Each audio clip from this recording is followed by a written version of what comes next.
All right. Hello, everyone. Good evening. Hello, Sir Ray. Good evening po. Yes! Hello, good evening and, magandang umaga, magandang tanghali at magandang gabi, Yes, sa tama. ating, followers and likers, 'yan. Okay. So today, yes, we have, Sir Harmon again, one of our teachers dito sa Ray Santos Music Studio and, we will, discuss about, composition naman, sir, 'no? Tama, composition naman po. Yeah, composition naman. Because last time, sir, we did the music theory, no? Tama, tama. Opo. Yes. So ngayon naman, music, composition. Sir, meron lang akong konting tanong, no, before, tayo magsimula, sir.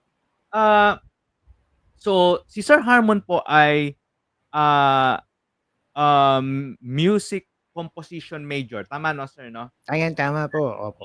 O sir, kasi alam mo malimit kasi 'pag sa conservatory, 'no, sir, 'no, ang laging napipiling, major nila katulad ko, usually, major in piano, major in voice, tapos ima-minor yung isa dun. So halimbawa kung Opo.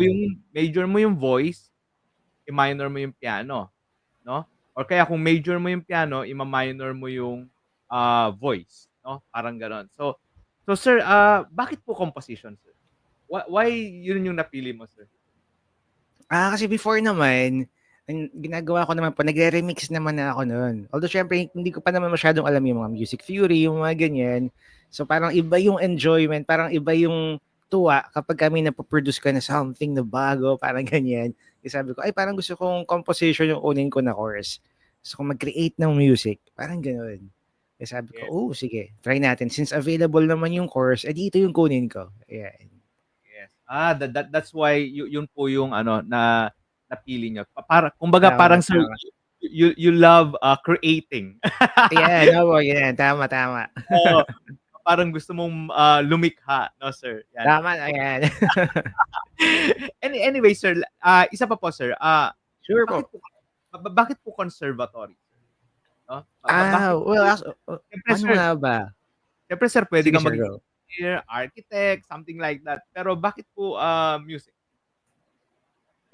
Tama yun. Well, siguro dahil yun naman talaga yung gusto kong makuha. Although before, hindi pa ako aware na, uy, may ganito pala sa Pilipinas, may conservatory pala. Kasi Hmm, before, ang first course ko po noon, ang layo. As in, malayo sa music. okey. Computer programming. Kasi syempre although maganda yung course na yun, kaya na syempre habang tumatagal yung mismong semester, alam mo yun, siguro bilang, lahat naman tayo, bilang artist tayo, parang hinahanap ko yung course na, alam mo yun, parang, i-bring up niya yung pagiging artist ko. So yun yung kumbaga dream ko noon. Gusto ko kumuha talaga ng music course. Hindi naman po ako aware na ayun nga may conservatory sa Pilipinas. So nag-search kami kung saan-saan. Ang unang nakita namin music education na course. Music Tapos yeah, ako sa PNU. Tapos may nakita kami na sister. Ni-refer kami sa Santa Isabel na meron ng actual na music course. I mean, conservatory talaga. Sabi namin, o sige, try natin, i-compare natin. Music education or yung talagang actual na conservatory. Eh, may composition doon sa Santa Isabel. Sabi ko, "Uy, ito talaga yung gusto kong kunin." So, ayun, yun na po. Then nag-exam na, ayan, gano'n na, and the rest is history, kumbaga. Siyempre talaga namang ano pero ibig sabihin sir 'no, meaning, you love teaching 'no? Kasi ibig ko sabihin, ah, yung una palang conservatory ka I mean hindi ka kaagad na, aware na may conservatory sa ano 'no, PNU ba, tama ba yun? Tama, PNU po, oo. Kasi sabi ko kasi kahit anong course na lang basta related sa music. Eh, nung nakita namin, uy, music education, mukhang okey din naman yun. So, Oo. ayun. Pero sir nasa mind mo na magtuturo ka kasi, education, eh, something like that. Na totoo po, oo. Ah, Gano'n. yeah. Okey, gano'n pala. So yun lang sir, tinanong ko lang 'no, kasi, ah, curious lang ako sir, kasi usually kasi gano'n, eh, 'no, sa conservatory, major in violin, 'di ba, major Yan, in oo, yung mga voice. performance. Tama, tama. Yan ang pinakamarami sir, eh, 'di ba? 'No, Opo, major yun yung major in pinakamadami nga. voice or piano, 'di ba, ganyan. Tama. Guitar din, marami din, guitar. Opo, yan mga instruments, oo.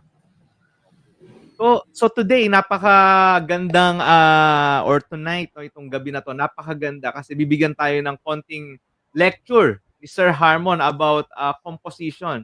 So maybe you are, you want to be a composer or you want to create, music or songs. Yeah, so, idi-discuss natin ni Sir Harmon. Ano ba yung ano, magiging, klase natin dito sa Conservatory of Music ng Ray Santos Music Studio. Yes sir, Tama go yan, ahead. interesting yan, ayan. And I think, dun sa previous ano natin, live natin na-mention niyo na dito sa conservatory natin, sa Ray Santos Music Studio, Conservatory of Music, iba yung number of lessons dito sa ating mga subjects. For example, yung music theory, I think 30 or 40 nga ba yun, sir? So parang Yeah. yung first sessions, ayan, first 10 sessions, beginner, tas intermediate. So habang patagal ng patagal, pa-advance ng pa-advance yung mga topics sa theory. So sa composition, in a way, ganun din.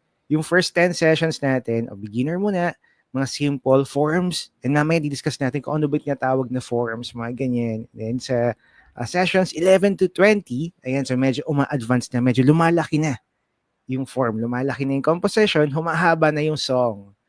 And pagdating doon sa sessions 21 to 30, yun yung mag-experiment pa yung student natin. So meron tayong mga kumbaga advanced compositions like yung mga atonal, yung mga ganyan, yung mga avant-garde. Kung gusto nila mag-venture pa talaga doon sa ganong klase ng composition, pwede naman natin i-cater din yun. Yan. But for tonight, pwede nating pasadahan siguro lahat kung ano man yung pwede nating mapasadahan, sir. Para may preview sila, di ba? Ayan. Sige Pwede sir, naman yeah. nating i-simplify at saka pwede na nating i-compress sa isang live itong mga topics sa composition. Ayan. Yes sir, And try ang natin. tama, ang interesting po siguro dito bilang teacher, nakikilala ko yung mga iba't ibang klase ng mga students, iba-iba yung pinanggalingan nila at yung hilig nila, ano bang klaseng music yung pinapakinggan nila before. Kasi yun, kung saan sila nanggaling, pati yung music na pinapakinggan nila, kumbaga malaking impluwensya yun dun sa style or dun sa composition ng student. Kaya normally ini-interview ko muna sila eh. Parang mga first year students, parang, okay, ano ba yung mga klase ng music na paborito mong pakinggan? Parang ganyan. Or, saan ka nang galing? Like, siguro church musician siya, ganyan. So, most likely, yung hilig niya, yung mga gusto niyang isulat, ay related doon. Pwedeng liturgical music. And from there, doon ko sila i-guide. So, hindi naman natin pipilitin po yung direction ng composition ng student. So, titingnan natin kung saan ba nila gusto mag-journey. So, ang role ng teacher ay i-guide natin sila doon sa path na gusto nilang puntahan. So sabi Wow. ko nga hindi naman natin pipilitin, parang gano'n. Alam mo Sir Harmon 'no, very interesting yung sinasabi mo kasi, kasi yung sa amin medyo traditional nung panahon ko. Siyempre medyo alam mo Ah, na medyo matanda na tayo sir 'no. Oo, di ba? oo. Hindi pero yung kasi nung sa amin kasi 'pag pumasok ka sa composition, may rules. May rules na ito yung, a good, rules for good melody, something like that, may mga gano'n. Pero itong sinasabi mo ngayon is napakaganda kasi kumbaga parang ano ba, tayo ba ang mag-a-adjust sa kanila 'no? Kung halimbawa sabi mo nga church musicians, maganda kasi, Tama. kumbaga iga-guide mo lang siya 'di ba? Parang gano'n 'no? Tama yun. And by the way, welcome po kay Herbert. Ayan, isa sa mga magaling nating students at nag-avail nga siya ng music theory natin. Uma-advance na siya si Herbert. Maybe Yeah. soon magka-compose na rin siya. Ayan. Hello, Herbert. Good Yes, evening. yes. Hello Herbert. Yes. Yan. So for example, si Herbert, I think ang mga hiling niya talaga yung mga jazzy, mga Motown, mga ganyan yung Hmm, style. So minsan yung theory namin, ina-adjust ko din. Meron naman kami ng traditional muna, yun yung mga first sessions natin, mga cadences, ano ba yung scales, mga ganyan. Pero pag nag-analyze na kami, hinahayaan ko naman siya. For example, yung favorite song niya, or isa sa mga favorite niya, yung Don't You Worry About a Thing, ayan, kay Stevie Wonder. So, inanalyze din namin yun. Hinanap namin yung mga cadences, hinanap namin yung chord progression. So, ginamit namin yung knowledge sa music theory para i-analyze yung song na gusto niya. Papunta doon sa path talaga na gusto niya tahakin. And so, ayun, ganun din po sa composition, ganun din yung mangyayari. So, kinakausap ko muna yung mga students and from there, i-guide natin sila. Kasi example, may mga students na gusto talaga nila, let's say liturgical music, meron namang pop music talaga ang gusto, meron namang iba talaga sa orchestra or sa wind band. Lalo na sa Pilipinas, marami tayong mga marching band. So may naging student din ako na gano'n naman yung forte niya. Gusto niya yung mga puro wind instruments saka percussion. So ayun, iba din naman yung kumbaga discipline doon compared sa ibang klase ng composition. Kaya ayun, I think yung first 10 sessions talaga mag-iiba-iba sila. At ang maganda nga po dito, gaya yung sinabi niyo last time sir, may mga subjects kasi na may prerequisite naman. So dito sa composition, mas maganda kung meron silang konting knowledge sa music theory, kahit man lang konti. Ayan. Kasi yung music theory, yun yung magiging tools natin or namin para doon sa particular composition. So sige, mag-sample tayo ng isang topic halimbawa. Paano natin ma-bring out, kumbaga yung personality ng isang composer or isang student. Lalo na kung umpisa pa lang siya, kumbaga nakapag-music theory naman siya, pero hindi pa niya masyadong alam kung ano ba yung mga tools na pwedeng gamitin para lumabas yung karakter niya.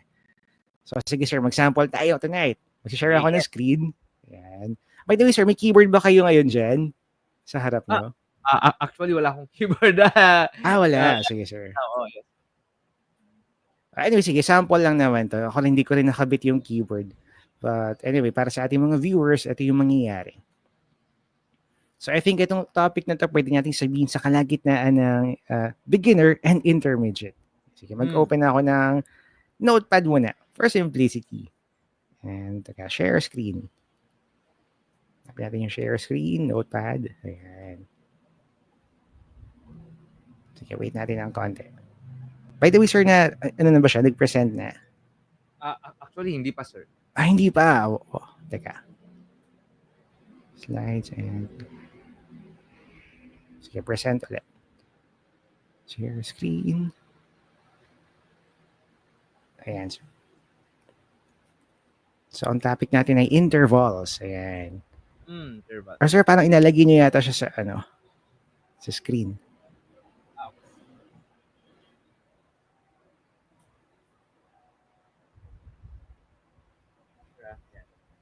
Ayun, intervals. Yan.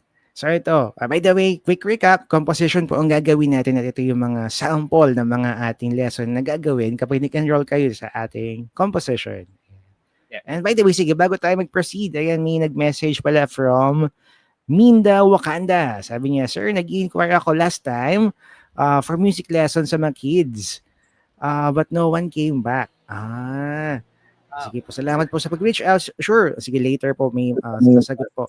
Opo. Yes, yes. Yan. Thank you po kay Minda Wakanda. Yan. And tama-tama yan. Tama, magsa-summer na. So talagang marami talagang nag-i-inquire about sa music lessons, lalo na sa mga kids. Yeah. Yan. Okay, so now, composition naman tayo. Intervals. Ano nga ba yung mga intervals? Quick definition lang. Ito yung distance between two notes. For example, middle C. Middle C papuntang D. C, D. Wait, tama ba yung pitch ko? O basta yun siya. Kung movable daw tayo. Yan. So yung distance na yun, masyado siyang magkadikit. At ang tawag sa kanya ay major second. Or ini-spell natin as M2. Siyempre, kada composer, kada musician, iba yung perception natin sa intervals. Sige, sir. I-compare natin na para mas maganda.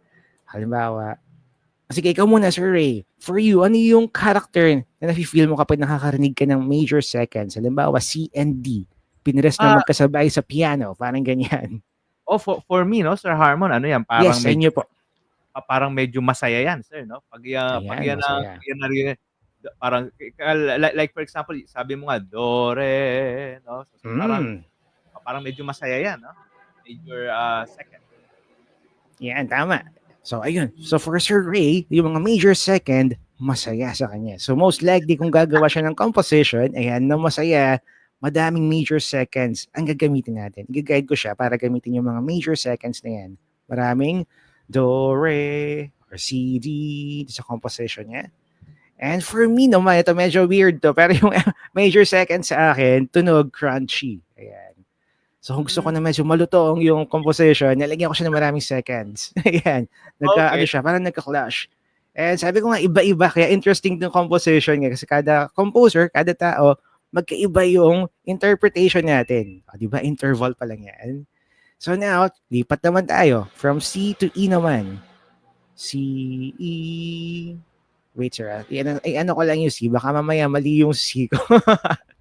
Yeah. To be sure lang. To be sure. Okay, mag-open lang ako ng virtual piano. Tam,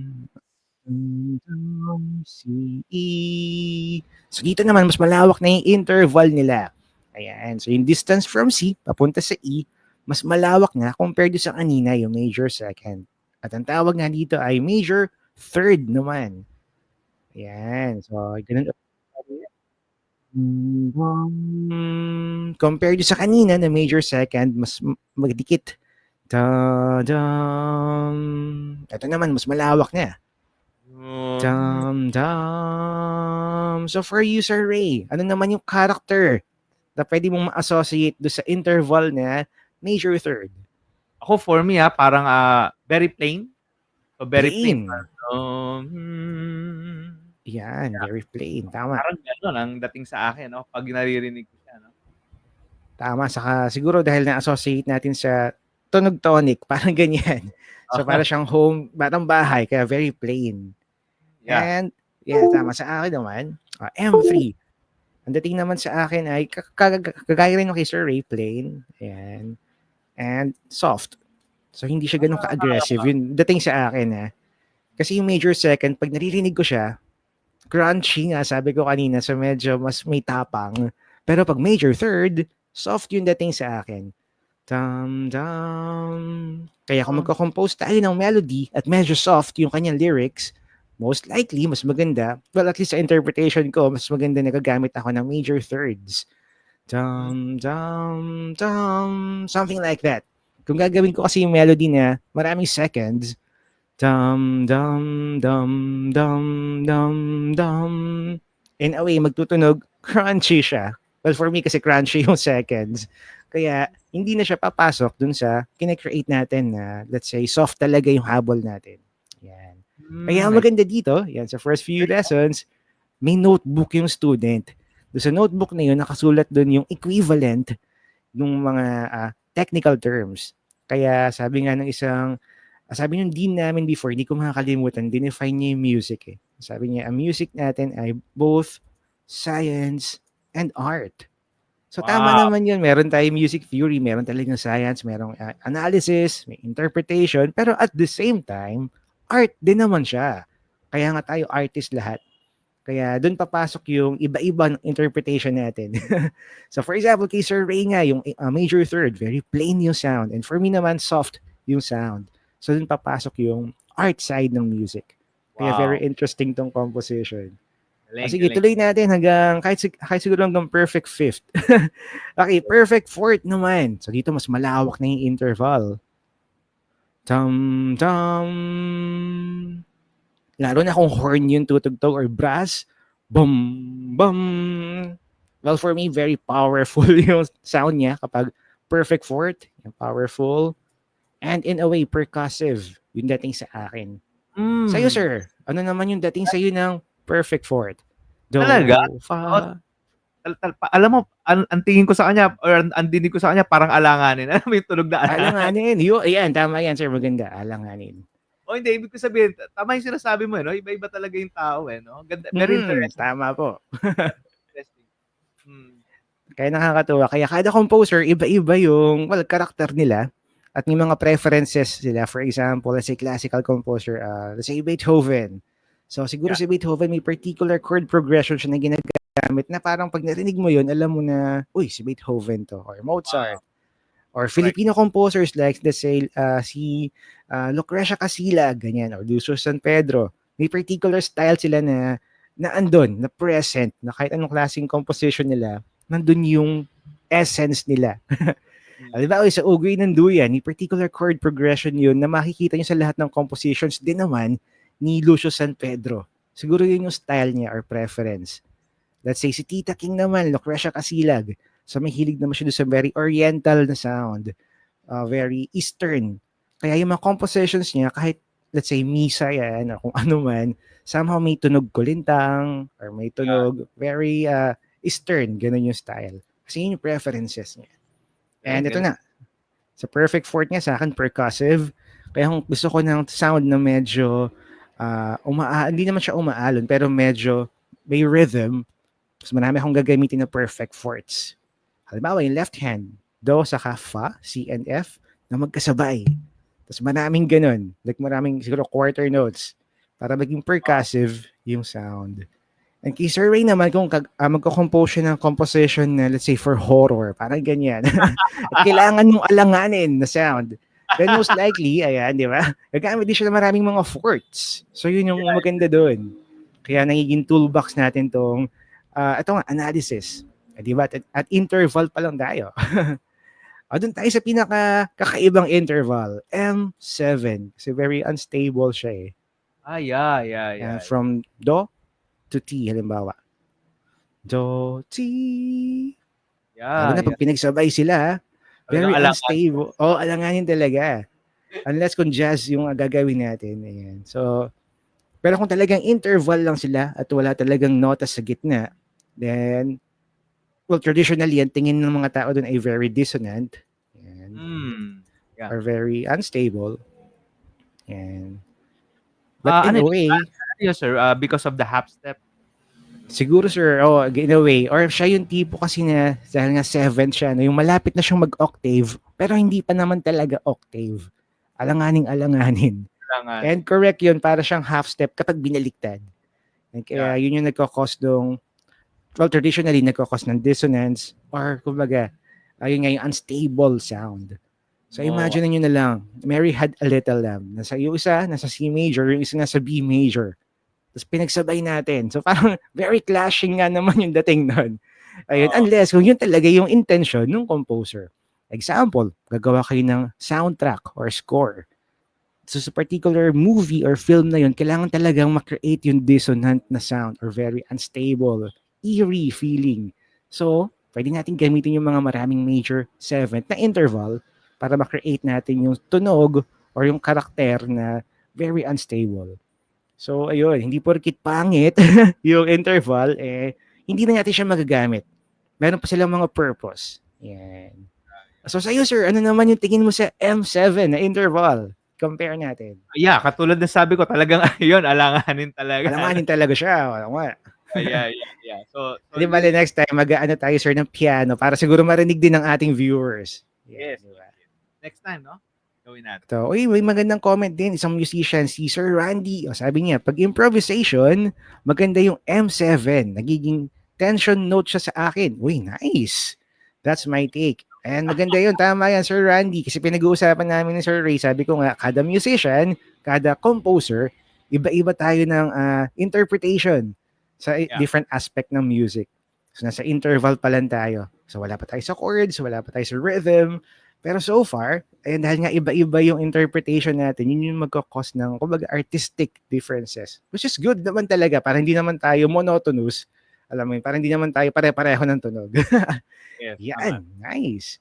So, yun, that can be one of our topics sa composition. Ito yung mga intervals. At ang maganda doon, lalo na kung halimbawa marami tayong students, pwede natin i-compare. Iba-iba yung interpretation nila. Like sa student 1, gusto niya yung maraming fifths. Si student 2, maraming thirds. Siguro very soft yung kanyang kinalakihang music. And si student 3, halimbawa maraming fourths, maraming percussive sounds. So ayun, iba-iba talaga depende sa karakter ng estudyante. At ang role ng teacher, sabi ko nga, hindi naman pipilitin yung estudyante. I-guide lang natin sila. So let's say, sir, doon sa mga intervals na ginawa natin, Yan, tonight. Ano yung pinaka-pleasing yung sound para sa'yo or pinaka-favorite mo? Yeah. Ako for me yung, C, D, Do, Re, yan. Yun, major second. Major Saka ano pa second, sir? Siguro dalawa. dalawa. Siguro let's have kasi meron tayong isang, pleasing. Let's have yung medyo hindi pleasing. O Hindi, go, joke. sige sir. O, sige, pwede rin para may contrast. Kaya yung ating seventh major, Ayun. yan, M7, nice. yan. So meron tayong major second, meron ding major seventh.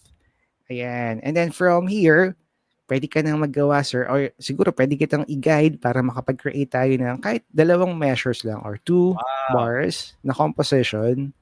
Yeah, nice. Hindi pala bars, bar pala. 2-bar composition na ang gagamitin nating intervals ay M2 and M7. So Wow! ayun, yun yung first few ito nga yung first topic natin, intervallic composition. And then from there, pwede na siyang, kumbaga ma-develop ng composer. Pwede niyang i-extend, pwede siyang mag-create ng entirely talaga new song out of those intervals. Pero at least, ito na yung isa sa mga building block natin. At sure tayo na yung M2 and M7 ay aligned naman do sa gustong gawin ng composer. Kasi siya yung nag-select nito eh, M2 and M7. So ayun, that's one. Tapos, sige sir, baka may tanong ka ba about composition? Actually wala naman. Yeah, it's very nice, very nice. Maganda, Yeah. By the way, so far guys, smooth. sige go. Oh. So far smooth yung ating discussion. Ayan, oh. Ayan, by the way, guys, si Sir Ray nga pala, isa siyang magaling na arranger and composer din. Meron siya mga kinocompose na mga songs, di ba sir? Pinapublish niyo yun dati. Parang for Yeah. choir. Yan.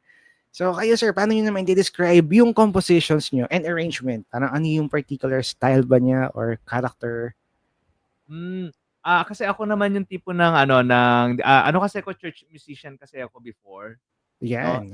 And until now naman, yeah, pero more on ano ako, teaching na lang talaga. So for example, merong mga organist or mga, singer na gustong, kumanta sa choir, yeah, nakakapagturo pa rin tayo, 'no? Yun nga lang individual na, hindi na siya yung talagang choir. And then, yeah, kapag inspired ka sa choral music or sa church music, ang tendency talaga is, dahil lagi mo naririnig yung santo, lagi mo naririnig yung Panginoon maawa Mm. ka, lagi mo naririnig yung offertory song, ang nangyayari nai-inspired ka. Na-inspired ka ngayon na Tama. na na magkaroon ka rin ng sarili mo, 'no, na gumawa ka ng sarili Mm. mong misa. So ako, naka-create ako ng sarili kong mass and it's so nice.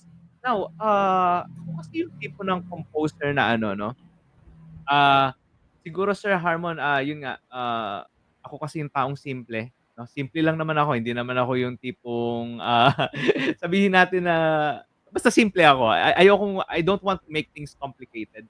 So siguro ako yung composer na simple lang. So kung makikita niyo yung mga composition ko, majority of my composition is I like yung parang diatonic siya, sir.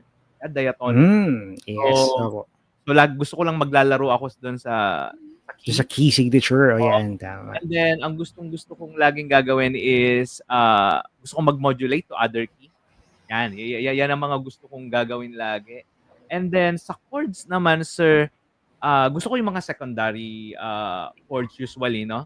Usually. So, Nice. Opo. especially 'pag mga climactic part, 'no, Mm. sabi ko kanina, 'no, diatonic. Yeah, diatonic siya kapag yung siguro sabihin natin first stanza, second stanza, which is very calm. Lagi akong gano'n, sir. Yes, oo, tama. Kapag first stanza and first stanza or kung may second or may first chorus, for example, talaga namang may first chorus, 'no, sir. Usually, kalmado ako, sir. Ayun, oh. And then pagdating ng second, stanza or yung susunod na part nung kanta, which is going to climax, 'no. So yan, medyo nag-iisip ako ng like for example, sir, sa dynamics natin, sir, 'no. So medyo Mm. medyo mezzo forte, tapos mamaya, sir, 'pag yung last chorus forte, something like that. And then, pagdating sa mga gano'n, yun, that's the way I, compose. And then siguro 'pag mga majestic, ayun, talagang medyo, nagke-create ako ng kakaibang sound, nag-e-experiment ako kasi, gusto ko maiba yung tunog, 'no. Kasi 'pag Yan. siyempre pare-parehas lang ang tunog nun, sir, eh, 'di ba, 'no? So Mm. yun, gano'n lang naman ang style ko sa pagko-compose and ano sir, yung siguro sir, for me 'no sir, kasi ang isa sa mga ginagawa ko rin na composition or way ng pagko-compose sir is 'di ba minsan sir tayo sa piano pagkaharap natin yung piano, ang nangyayari sir Opo. parang pindot ka ng chord, pak, pak, pak, pak, pak, ano ba Ayan, magandang oo chord, nga. pak, pak, ganyan, eh, 'di ba? Minsan Tama, tama. and then 'pag nakuha ko yung feel, yung parang, "Oh, maganda 'tong chord na 'to." And then siyempre alam mo na kung saan ang susunod na bagsak nung mga chords na yun, eh, alam mo na kung anong key 'no? Ayun, parang dun nagsisimula sir, nafi-feel ko na siya na, dito ako magsisimulang gumawa ng melody, tapos dito ako gagawa ng mga chords ko. So, something like that. So ganun ang way ko sir, but of course sir, you, as a more experienced, papaano ba yun sir? Papaano bang style talaga dun? Tama naman yan, sir. Magandang ano yun, insight din naman. Ayan. Magandang workflow siya, kumbaga. So, ang ginagawa ko naman minsan, well, sa inyo kasi, sir, alam niyo na kung ano yung takbo nung mass. Kasi nga, sabi niyo, yun naman kinalakihan niyo before. Alam niyo naman kung ano yung magpapa-santo or magpapa Lord have mercy do sa particular song. So, let's say dun tayo sa, sige, mass. Mass composition. Now, Yes sir. meron tayo kung tawagin po ay form. Yung Ah, form, ito yung shape or yung hugis, kumbaga, nung song. So, iba yung form or shape ng pop song, iba rin yung form ng, let's say, liturgical music. Ayan. O let's say, salmo. Ayan, yung form na salmo. So, para ma-consider yung isang composition na salmo, ito dapat yung kanyang hugis. Otherwise, pag hindi ganito yung hugis niya, kakaiba siya. Hindi siya yung traditional na salmo. Kumbaga, parang sa mga buildings, para maging isang bahay, yung building, then kailangan meron siyang bubong, meron siyang kitchen, meron siyang bedroom, mga ganyan, para maging bahay yung building. Otherwise, kung wala siyang kitchen, wala siyang room, pero meron siyang, let's say, work table, mga ganyan, printer, computers. So, most likely, yung building na yon ay hindi bahay, kundi opisina. So, yun yung mga hugis, kumbaga, ng building. And sa music, ganun din. Iba yung hugis ng salmo compared sa ibang song. Now, ang form ng salmo ay meron tayong refrain. Yan, pwede siya tawagin as A, pwede namang refrain din, and meron tayong verses. Yan, verse. O ito yung tawagin natin itong B. At yun na yung mismong form niya. Refrain, tapos verse, tapos refrain ulit, tapos verse, tapos refrain ulit, tapos verse. Parang ganun. So yung refrain, ito yung kinakanta ng tao, at yung mga verses naman, ito yung kinakanta ng soloista. And kung minsan nga lang merong cases na yung refrain, yung unang-unang refrain ay dinodoble, at yung huling-huling-huling refrain ay dinodoble din. Pero yung hugis niya, ganun pa rin. May refrain at merong verse. Wala na kung ano-ano pang nasa gitna. So yun yung pinaka-shape, kumbaga, ng salmo. Let's say, pop song naman. Yung standard na pop song. So para maging pop siya, meron tayong verse, minsan dalawa, may verse 1, may verse 2, and meron pang isang form sa gitna, may pre-chorus pa siya bago pa dumating yung chorus. Parang ganun. Tapos, uulitin lang, as in, same na same, verse 2, pre-chorus 2, chorus 2. Dahil nga umulit na siya, yung iba naglalagay pa ng bridge for contrast, and then chorus 3. So kung ganito naman yung hugis ng composition, yan, pwede siyang tawaging pop song. Kasi merong verse, may pre-chorus, and may chorus. Meron din naman tayong kung tawagin ay folk songs. Ito naman yung strophic. Ibig sabihin, lahat ng bahagi ng song na yun ay puro verse lang. As in, walang chorus, walang refrain. Lahat verse. Example, yung tong, tong, tong, tong, pakitong, kitong. So lahat nun, lahat ng paragraphs doon ay puro verse lang. As in, lahat sila puro A. At ang tawag sa form na yun ay strophic. Yun yung form or hugis ng mga folk songs. So kapag yung student may idea na siya doon sa mga songs na yan or yung mga hugis, may freedom na siya na mag-create ng sarili niyang version. Example, Salmo. So meron tayong, let's say, soft na Salmo. Kung yung composer medyo, ano siya, adventurous, sige, try natin. Pwede namang experimental na Salmo. Ayan, di ba? Pwede rin naman, kung gusto niya, atonal na salmo. Ibig sabihin, walang tonal center as in walang, alam mo yun, walang traditional na key or kung ano mang signature, walang tonal center. Pero yung form niya, yung hugis niya, salmo pa din. Ibig sabihin, may refrain, merong verse. So dun Yeah. papasok yung art naman. Iba-iba yung style ng composers. Pwede siyang traditional, pwedeng experimental, pwedeng pagka-oriental kung gusto niya. Pero yung form, iisa pa rin naman yun. Salmo pa din naman kung yun yung gagawin natin. Kaya very interesting din yung composition.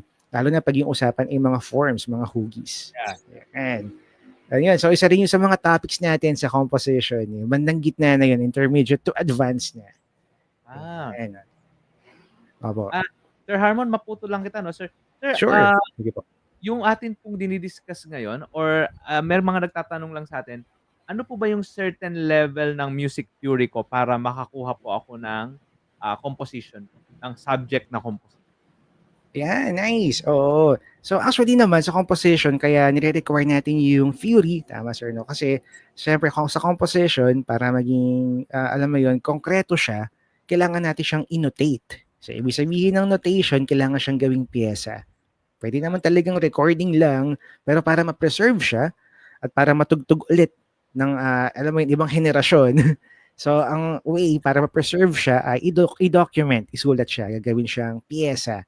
So sa music theory, meron tayong topic about notation. So notation, nandito yung note reading. Yan. So yung mga G clef, mga bass clef, as in mga quarter notes, whole notes. So bahagi siya ng first part ng music theory. Yan. After nun, so medyo papasok na yung mga key signatures natin. Yan. So para malaman nyo kung ano yung range na babagi sa composition. For example, meron kang na-create na melody, pero yung singer, let's say, mataas yung boses niya. So kung mababa yung na-create nyo na music, dapat siyang i-transpose para alam mo yun, para tugma pa rin naman doon sa Yes, kakanta. yes, Kaya doon naman papasok yung importance ng key signatures. Ibig sabihin, pwede siyang ilipat ng ibang key na hindi naman mababago yung actual na melody. Tataas lang siya or bababa. Pero yung pa rin naman yung tono. And for me, sir, actually, yung dalawang yun lang naman yung kailangan. Kasi yung sa bandang dulo, analysis na lang naman yun eh. Kumbaga, pampa-enhance dun sa musicality ng student natin or nung, yun nga, nung composer. Pero pag itong dalawan to, na alam mo yun na okay naman na, kumbaga, ito lang naman yung fundamental eh. All good na yun. Pwede na siya mag-compose. Pwede na siya mag-enroll sa composition. Oh, so ibig sabihin after ng 10 sessions ng ating music theory siguro, puwede na Pwede siya. na. Opo, pwede naman. Tama, tama. Sir, may tatanong lang ako 'no, sir, yung Sure po. ano po yung masasabi niyo dun sa kasi marami tayong magagaling na composers 'no or alam niyo, eto, personal na experience ko sir 'no. Meron Opo. akong ano, ka-choir member noon, hindi naman siya galing conservatory, hindi siya nag-aral, basta marunong lang siya maggitara sir, marunong lang maggitara. Opo. Tapos ang nangyari sir, dahil marunong siya maggitara, nakakagawa siya ng kanta. Ngayon Galing. Opo. sabi ko, "Ang galing mo naman," sabi ko, "gaganda ng mga sinusulat mong kanta." Hmm. Ngayon eto na sir, 'no, gusto niyang sumali sa isang, parang, composition, ano ba tawag diyan, competition, parang gano'n. Ayan, opo. Ngayon ang problema nire-required ngayon na sana nakasulat siya sa music notation or music sheet 'no. Tama, Yun, tama, opo. ngayon yun ang naging problema niya, hindi tuloy siya makasali nung mga panahon na yun. 'No, sir. Pero sir, ang tanong ko dun sir, ano po ba ang masasabi niyo dun sa mga nagko-compose na gano'n na hindi naman sila kumbaga hindi naman galing conservatory, hindi naman nag-aral, pero natuto lang maggitara and then, wow, nakakapag-compose sila ng magagandang melody. Ano po ang, Tama, tama. masasabi niyo dun sir? And sabi ko nga, since ang music ay both, o hindi pala ako nagsabi, yun din namin before, sabi niya, ang music natin ay both science and art. So technically, yung ginagawa nila, art na nila yun eh. So hindi naman natin pwedeng i-invalidate. Kumbaga, yun na yung masterpiece nila. So kung hindi talaga nakapiyasa, edi hindi. Pero yun na yung masterpiece nila. Ayun. So may mga tao naman na talagang kayang isulat at yun talaga yung way nila. So hindi natin pwedeng i-compare. Ayan. So sa competition nga lang po, meron talagang sinusunod na mechanics, may mga rules. So, ayun, depende na yun doon sa ano, sa nagpagawa ng mismong composition, competition. So, kung gusto nila nakapiyesa talaga, kung yun talagang requirement, kailangan talagang sumunod. Kasi yun yung way nila para mahusgahan, ma-judge kung, okay, ito ba yung technical side? Parang ganun, parang okay ba yung pagkakasulat ng melody and all that. Yan. Kasi nga, wala naman sila sigurong time para pakinggan yung buong yung buong song. So minsan yung ibang judges talagang excerpt lang, ganyan-ganyan, or titignan nila yung music score. Doon nila makita kung gaano ka structured, kumbaga, yung composition. Pero sabi nyo nga, meron mga composer talaga na hindi naman nagsusulat, pero magaganda, in fairness, yung nakikreate nilang melody. Kumbaga, very singable, okay sa mga tao. And I think dyan papasok yung kung saan ba sila lumaki, saka yung listening, kumbaga, capabilities, mga ganyan. So, isang malaking bagay din naman yung nakikinig tayo ng music, yung hindi lang yung basta tinuturo. So, Right. halimbawa, yung isang composer, marami siyang pinapakinggan ng music, ayan, doon sa mismong listening pa lang, nakakapag-analyze na mismo yung tenga nila eh. Parang na-analyze yung tenga nila na, uy, dito sa mga songs na to, karamihan nag end sa ganito. Let's say nag end sa tonic or nag end sa something na different. Hindi siya mag end sa home key. Then most likely, yung composer na yon, kung gusto niya mag-create ng something new, pwede niyang kunin yung idea. So, hindi niya nanakawin. Yung idea lang yung kukunin niya. Hindi yung actual chord, pero yung idea, kukunin niya para mag-create siya ng something new. So, yun yung nagagawa ng listening. Yan. Wow, wow. So, Halimbawa, yung instrumentation din. Halimbawa, nakarinig siya ng maraming mga songs. Merong flute, halimbawa, na tumutunog doon. And for that person, yung tunog ng flute ay very relaxing. So kung gusto niya mag-create ng music na relaxing at gumamit siya ng flute, kahit hindi naman sinulat, pero as in tinugtog lang niya sa flute or kung ano man sa keyboard, tas flute yung sound, nakapag-compose na siya. At yun nga, nakuha niya yung skill na yun through listening. Ayun. So, isa rin yun sa mga skills na, kumbaga, meron sa mga ibang klaseng composers. Yeah. wow, wow. So listening is very important, no, Sir Harmon, no? Yes, oo, lalo na sa composition, yan. Maganda siyang ano talaga, Oh, pero sir, fundamental. Yes uh, po. yeah, pero sir, gaano naman kahalaga yung pagiging technical when it comes to composition? Meron ba tayong sinusunod na rules or whatsoever? Ah, Well for me, for my, anong tawag dito, sa experience ko, yeah. hindi naman siya yung kailangan, pero madaling mag-compose, mas mabilis kapag tukoy mo kung ano yung gusto mong mangyari. Kasi ganito po yung nangyayari. Halimbawa, yung isang tao or isang artist, isang composer, hindi pa siya nag-aral ng music theory, halimbawa. Pero may particular sound siya na gusto. So, hinahanap niya yun. Kinakapa niya sa keyboard, kinakapa sa guitar, hanggang makuha niya yung sound na hinahanap niya. Ngayon, kapag yung tao naman ay aral, ang maganda lang doon, mas madali lang naman na makuha, ma-pinpoint kung ano yung sound na yun. For example, yung sound na major 7. So sa atin, alam natin na, uy, kapag major 7, ito yung sound. Ito yung hinahanap ko. So meron silang pang pinpoint, kumbaga.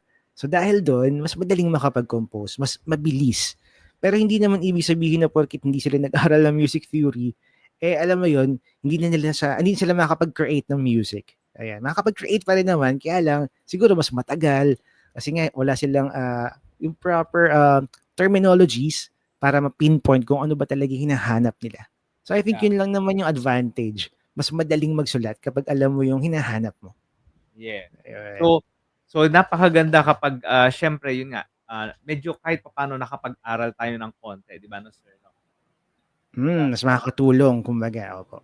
Kumbaga mabilis matukoy, alam mo kaagad yung gusto mo mangyari, no, sir, no?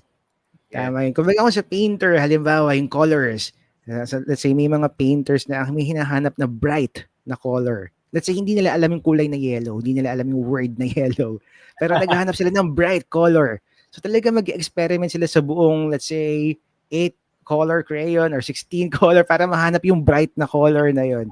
Pero pag inaral nila kung ano yung mga pangalan ng kulay, madaling ma-pinpoint na, oh, yellow naman pala hinahanap ko. So, mas mabilis. Hanapin mo lang yung yellow and then that's it.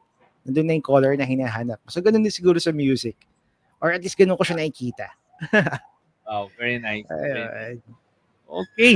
So Sir Harmon, meron pa tayong presentation. Wala na, no, sir? Okay na tayo. Wala naman sir. Unless kung may mga tanong ang viewers natin, may mga viewers ba tayong nagtanong? Wala naman yata. Oh, si Sir Ryan, nandito siya. Ay, hello, Sakto Sir may mga Ryan. colors din. Ayan, blue and yellow hearts. Ayan. Thank you, Sir Ryan. Ayan. Thank you, The sir. Supreme. Yes. Yes. So sir, if ever sir, i-invite mo na sila sa ating music composition. Baring may nakikinig Yes. sa atin na interesado or whatsoever, sir. Tama, opo. By the way, meron mga naging students po tayo sa Music Fury before, ayan, at umabot naman sila do'n sa bandang gitna na. So, ayun guys, kung interesado kayo na mag-create ng music, ayan, so mag-message lang po kayo kay Sir Ray Santos Music Studio, and i-schedule po natin 'yan. Let's say magkaroon muna kayo ng konting Music Fury para mas madali nga nating ma-pinpoint yung mga hinahanap nating sound, and then from there, pwede ko naman kayong i-guide kung saang path man yung gusto niyong tahakin kung magko-compose kayo ng music. Ayan. Yes. Yan, okay. So thank you very much Sir Harmon, and, before we end meron lang akong mga announcements sa'tin sir 'no, kasi medyo Sure, sabi mo sige po. sir medyo marami na tayong, mga inquiries because, yan Yes, magsasama. oo nga. So, para po sa mga interesado 'no, sa ating, mga programs dito sa Ray Santos Music Studio, yung ating pong mga classes 'no. So, guitar class po natin 'no, offered na po or open na po for, new students 'no. So, yung ating pong guitar class will start on April 26, 2025. Every Saturday po 'yan from 1 o'clock to 3 p.m. Yes, of course. So, if you're interested, pwede po kayong, mag-PM sa amin, 'no. And, another class will be the piano class batch 8. Yes, piano class Yes. batch 8, every Tuesday and Friday, 2 to 3 p.m. 'Yan, magsisimula po 'yan sa April 29. And siyempre ang ating teacher diyan, eh, no other than Yeah, so kita-kita po tayo, ayan, oo, sa piano class. Yes. And then, last na lang Sir Harmon, Sure po. voice class natin, batch 9 'no. Wow. Ito naman po ay magsa-start sa, April 29 din, the same sila ng, piano class. So yun nga lang, Nice. itong voice class natin is every Tuesday and Thursday. Yes, Tuesday, Ayun. Thursday, I think 2 p.m. Yes, 2 p.m. po siya.